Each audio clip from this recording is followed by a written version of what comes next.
Fala, meu povo, vamos começar mais um pós-jogo aqui no canal. Acabou agora, Criciúma 2, Bahia também 2. Bahia, depois de estar perdendo por 2-0, conseguiu um empate, com o resultado que mantém o clube no G4 com 18 pontos, agora em terceiro lugar, mas o Bahia segue invicto, né, depois de 9 jogos, se eu não me engano, 8 jogos no Campeonato Brasileiro, resultado muito importante. Vamos comentar e vamos falar tudo nessa partida de hoje, de todos os lances polêmicos, teve vários no jogo de hoje, também vamos comentar sobre a atuação do Bahia. Já conto muito com o teu like no início desse vídeo para que você ajude o canal e, consequentemente, o nome do Esporte Clube Bahia. Peço também que você se inscreva para ajudar a gente a chegar a 5 mil inscritos. No momento que eu estou gravando esse vídeo, falta menos de 800 pessoas para isso. Eu conto muito com o teu apoio, se inscrevendo e deixando o like. Para quem ainda não me conhece, meu nome é José Victor, sou produtor de conteúdo aqui do meu Bahia. E já vamos começar esse vídeo para a gente não perder tempo falando desse jogo, falando desse empate. Um jogo cheio, assim, muito movimentado, cheio de polêmicas, com diversos lances para a gente comentar e analisar no vídeo de hoje. Vamos começar pela escalação do Bahia. O Bahia, que, como eu já havia falado aqui com vocês no pré-jogo, entrou com a mesma escalação que eu dei aqui no canal. A volta do Vitor Cuesta no lugar do Canu na zaga e a volta do Tassiano, né, no ataque no lugar do Ademir. O Tassiano que estava suspenso e voltou nessa partida. Eu comentei com vocês aqui no pré-jogo que se o jogo fosse jogado diferente daquilo que a gente estava esperando, diferente do esperado, era porque o Bahia não jogou bem. Mas na verdade a gente teve um ingrediente a mais nesse contexto aí, que eram as condições do gramado. Choveu muito em Criciúma antes da partida, durante a partida também. Isso fez com que o gramado ficasse pesado e com várias poças. Por mais que ele não tivesse completamente encharcado, a gente tinha alguns pontos de poças ali que dificultava a troca de passes, principalmente pelo lado direito de ataque do Bahia, e também os jogadores tinham dificuldade em conduzir a bola, e isso tudo tem que ser colocado num contexto. Por mais que o Bahia hoje, defensivamente falando, principalmente, no primeiro tempo, foi muito abaixo. Eu não acho que isso se deva por conta do gramado. Eu acho que é muito por falta de atenção. Eu vou entrar mais aí. Era um Bahia que entrou assim, tentando se acostumar com o gramado, né, tentando jogar o jogo da maneira como ele pedia, com muitas bolas longas, tentando evitar a troca de passes em áreas complicadas do campo. Era um time que estava tentando, estudando aquela partida ali nos primeiros minutos, mas já era um Bahia que demonstrava um pouco de falta de atenção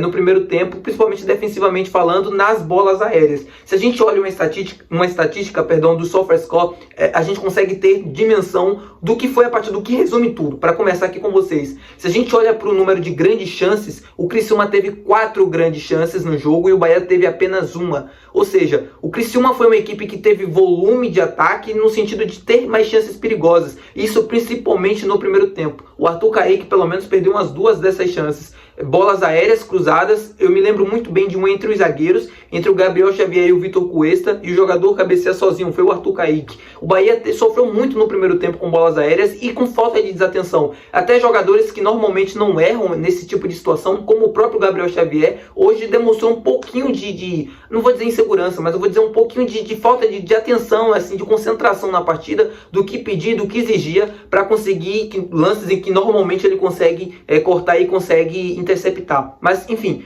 o primeiro tempo terminou 1-0 pro Criciúma, um resultado muito justo do que era a partida até então. O primeiro gol do Bahia, na minha opinião, beira o amadorismo, né? Assim, o Caio Alexandre estava ajoelhado na barreira quando ele devia estar deitado, e o jogador do Criciúma chuta a bola rasteira justamente no espaço onde ele deveria estar cobrindo. O erro, para mim, não é somente do Caio Alexandre, ele é coletivo, e eu vou explicar o porquê. Primeiro, pelo Caio Alexandre, ele está agachado quando ele na verdade deveria estar abaixado. Ele deveria ter esse tipo de consciência. Assim, todo mundo sabe, o futebol, uma falta daquela distância é praticamente uma regra oculta do esporte. Você tem que ter um jogador deitado na barreira para que o cobrador não bata a rasteira. Depois do Ronaldinho, isso virou praticamente uma regra do futebol. Todo mundo deita na barreira para impedir aquele tipo de gol.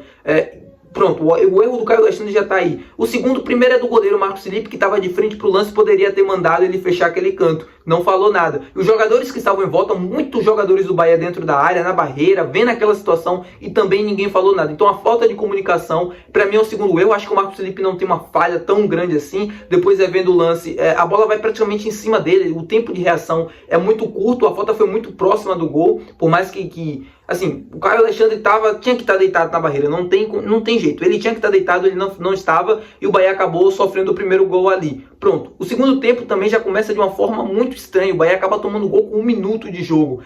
assim, uma falta de atenção tremenda, o time competitivamente mal, não conseguindo competir bem, porque no ataque não é que estava mal, mas não conseguia levar tanto perigo assim, apesar das finalizações. Era um resultado que já parecia perdido. O Bahia estava perdendo por 2-0, mal defensivamente, jogadores errando mais do que erram normalmente nesse campeonato até aqui. Parecia um cenário praticamente assim desastroso, até que surge a expulsão do goleiro Gustavo, que para mim assim, a expulsão dele, primeiro pelo lance, né, pela falta. Eu não acho que a falta tenha sido para vermelho. O jogador, o goleiro do Criciúma pega primeiro a bola.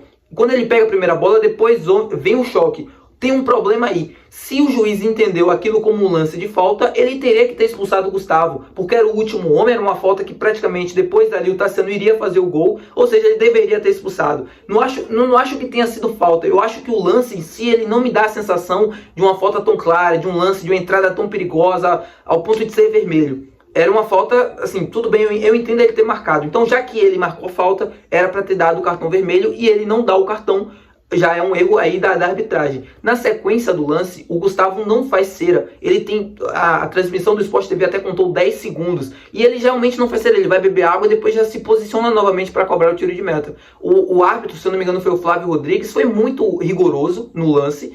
E pra mim, ele esqueceu de dar o vermelho no lance da falta e acabou aproveitando a situação e dando um cartão. Pra mim não tem outra justificativa. Ou foi isso, ou ele é muito ruim mesmo, ou ele tava a fim de expulsar e já queria expulsar e não conseguiu. Enfim, não sei. Mas pra mim eu tenho essa sensação. Depois do primeiro gol também o Bahia volta pro jogo. A partir daí é um tricolor dominante, é um tricolor que tem mais a posse da bola, que é um time mais ofensivo e que consegue o empate depois, né, no lance ali de escanteio. E era um time que tava, sei lá, com 27 minutos, com 2-2, mas não é que me frustra, mas é o Bahia que não consegue ser tão superior ao adversário com um homem a mais. Tudo bem que o Criciúma jogava em casa, as condições do campo também precisavam muito do resultado, incomodava. As substituições do Ceni para mim não foram as ideais, a saída do Jean Lucas e do Caio Alexandre, mas o Jean Lucas tem a questão física, é um jogador que vem jogando há muito tempo, muitos minutos, praticamente quase todos os jogos, então ele já tinha cansado, eu comentei com vocês no pós-jogo contra o Fortaleza, geralmente ele não cansa, né, daquele determinado momento do jogo, não apresenta pelo menos aquele nível de cansaço, e enfim, é complicado, né, o 2-2 foi um resultado que assim, depende do ponto de vista como você prefere enxergar. Se você olha para o copo meio vazio, o resultado é ruim, porque o Bahia dependia apenas dele, né, com o empate do Flamengo para ser líder do Campeonato Brasileiro, enfrentava um adversário acessível, um adversário que já vem de maus resultados, que não tem o melhor time do mundo, que é muito limitado tecnicamente. O time do Bahia é muito superior e poderia ter ganhado o jogo depois ainda da expulsão. Um resultado ruim, a gente fica naquele quase. Se você olha pelo copo meio cheio, o resultado foi excelente porque o time consegue, depois de um 2-0, consegue um empate. Ao meu ver, eu prefiro enxergar no lado positivo. Eu acho que o Bahia, por mais que tenha cometido muitos erros, e aí a gente já comentou sobre eles aqui, já falou, já se indignou, mas depois disso o time foi à luta e foi buscar os 2 gols que deram um ponto muito importante na tabela. Se a gente vai olhar daqui a 20 rodadas, esse era um jogo perdido para o Bahia. O Bahia iria conquistar 0 pontos, já todo o cenário perfeito para isso. E o time foi conseguir o empate, foi buscar o empate, foi conseguir um ponto perdido. No final da tabela isso vai fazer muita diferença. Foi parecido com o que aconteceu no Clássico Bavi, onde o Bahia estava perdendo por 2-0, o resultado já se imaginava uma derrota. Naquela altura do jogo o time conseguiu buscar. Novamente hoje. O lado positivo dessa equipe é esse, é que a equipe não desiste, a equipe vai até o final, luta, tenta e as coisas acontecem. Mais um jogo onde o Bahia não sai perdedor, é mais um jogo onde o Bahia consegue construir depois o resultado, consegue construir depois o placar e consegue criando casca, eu não vou dizer, vai se amadurecendo no campeonato, sabe? A sensação que passa é essa, que a cada jogo, mesmo com as atuações ruins, mesmo com os erros, é um time que vai conquistando pontos e vai entendendo que mesmo em noites ruins, não importa, vamos à luta, vamos conquistar, não abafa, não empurra, o time vai e consegue o empate. Então, fico feliz por isso, porque é uma equipe que não perde depois do jogo contra o Internacional. O Bahia simplesmente não perdeu no Campeonato Brasileiro, apesar de ter algumas falhas, apesar de ter erros a serem corrigidos, principalmente para o jogo contra o Flamengo, que vai ser o jogo mais importante do primeiro turno, até aqui momentaneamente para o Bahia, onde o Bahia vai precisar conquistar um bom resultado se quiser sonhar ainda novamente com a liderança no Campeonato Brasileiro na próxima rodada. O Bahia depende não só dele, acho que o Botafogo acabou venceu, né? Então o Botafogo é líder do campeonato, o Bahia vai precisar torcer por um tropeço do Botafogo e fazer a sua parte ganhando do Maracanã, lotado lá no Flamengo, jogo com expectativa muito grande, pelo menos eu tenho, de conseguir pontuar. Vai ser um jogo difícil, eu vou comentar com vocês aqui ao longo do canal, mas a gente vai precisar pontuar nesse jogo, mesmo que não pontue, mas que pelo menos melhore o desempenho, que seja um desempenho satisfatório.